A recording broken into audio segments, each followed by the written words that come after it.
In small towns, big towns, wherever, the school is kind of the identity of the town. Right now on News 8 at 10, community funding, why the North Scott School District is asking for the community's help to fund a new multi-million-dollar facility. And placing blame, who Illinois Governor Bruce Rauner is calling out tonight for the financial crisis facing some Illinois public universities. Live from WQAD, News 8 at 10 starts now. Good evening, I'm Jim Mertens. And I'm Denise Hanitka. Thank you for joining us tonight. A nearly $3 million athletic facility is coming soon to the North Scott School District, but it's now looking to the public for help to make it bigger and better. It is a private-public partnership the district hopes brings the community together.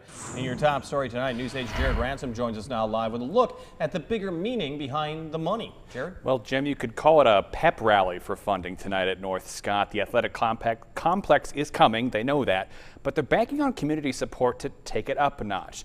Now, that all could go out the window if one supporter or a corporate partner comes into the fold, but that's not a step they're ready to take quite yet.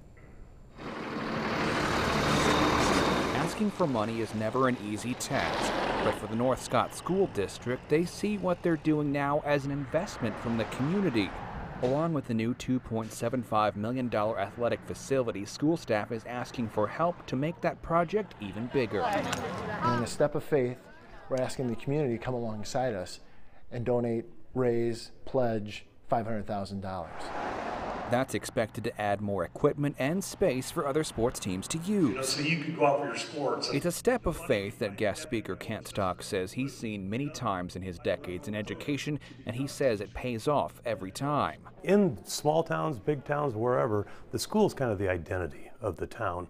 And to get the community to rally around a project is very important. The public-private partnership may be a good way to accomplish their goals, but it could be just as easy to get a corporate partner, something they admit is not totally out of the question. Of course, we're going to go out to businesses when introduced, given a referral, or someone that has a contact for us. But right now, we're going to start with community members and go from there. And when it comes to funding other projects or school necessities, these public-private partnerships could be a possibility, but boosters are to take care of that. So right now, North Scott is focusing on this one project. And whether they meet their financial goal or not, they feel it's already been a successful way of creating a stronger community bond. Hansel says that he's already been blown away at the interest from people wanting to be a partner in this project. He says if this goes well, it could be a model for how they fund other bigger projects down the road.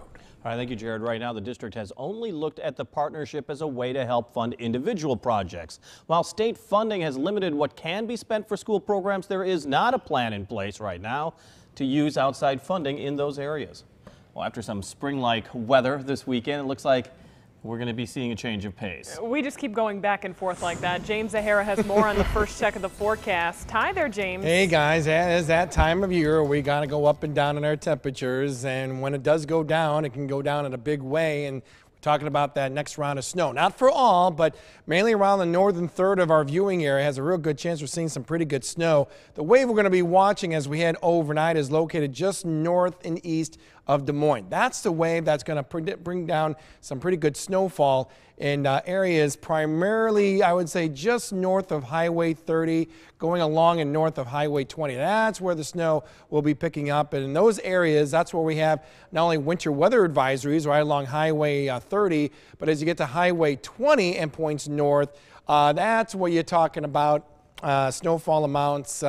That will be pretty high out there, maybe upwards of 3, 4, even 5 inches of some very wet snow. So that's kind of what we're looking at as we head into the night. What's interesting here is this is not the last wave of snow that we expect to see. In fact, there is another one expected later on this week, and I'll tell you when that chance will be taking place, coming up in just a few minutes. New at 10 tonight, Davenport Superintendent Dr. Art Tate plans to form a committee that will look at what to do with the J.B. Young School building once it closes. A final listening session was held tonight. Dr. Tate says the board's put together a list of ideas from the community. He plans to publish that, then send out a request for letters of interest starting next month.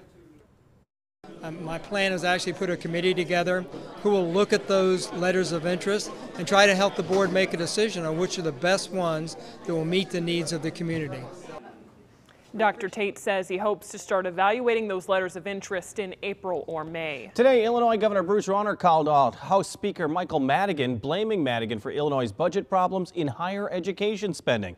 The governor claimed Speaker Madigan threatened university leaders, warning them not to go with the governor's budget solution. And he alleges Speaker Madigan will not call a vote on any legislation that the governor supports because he says he wants to spin the issue before the March 15th primary. You wonder why Illinois is in such deep yogurt, ladies and gentlemen? We've got a dictatorship of one individual who cares about politics over people. That's what's going on here. He's hurting people to manipulate an election process. A spokesperson for Speaker Madigan said the only person who's threatened universities is Governor Rauner.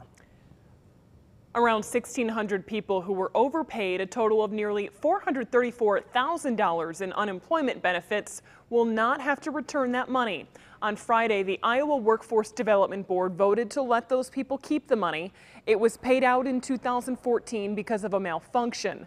The director of the board says the state didn't keep a list of people who tried to return it, so anyone could argue the state waived its collection rights.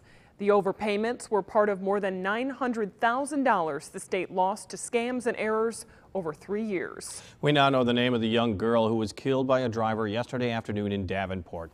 The accident happened just after 3 in the parking lot of All Saints Catholic School. Police say 3-year-old Braddock Shovlin was hit. He died on the way to the hospital. The name of the driver has not been released. Davenport police are also investigating several reports of shots fired over the weekend. Police responded to 4 calls between Saturday and Sunday. The most recent happened yesterday afternoon around 3 at the intersection of Eastern and Rusholme. Police say someone shot out of their car at a passing vehicle after an argument. No one was hurt in any of those shootings. Police in Rock Falls, Illinois are offering to help people dealing with drug addiction. Starting tomorrow in Whiteside County, the department will begin the Safe Passage program. It allows people struggling with drug addiction to have an easier way to get treatment by simply asking police for help. Police will then admit them into an open rehab facility. The program allows police to help prevent accidental drug-related deaths. Well, opiate overdose is one of the leading accidental deaths in the United States right now, and it's actually touching every community in every part of the United States anymore. Specifically, Whiteside County had 4 deaths in a matter of a month, just in Whiteside County alone for heroin overdoses. The Rock Falls Police Department is working with at least 9 rehab facilities to make sure Safe Passage patients get the help they need. Coming up here at 10, it's a rare birthday. I'm only 16, and I'll be a teenager for the next 16 years. The special leap year celebrations in the Quad Cities today, how at least one Quad City man is making the best out of a day that only comes once every 4 years. You're watching WQAD News 8 at 10 with Jim Mertens and Dundee Sinitka.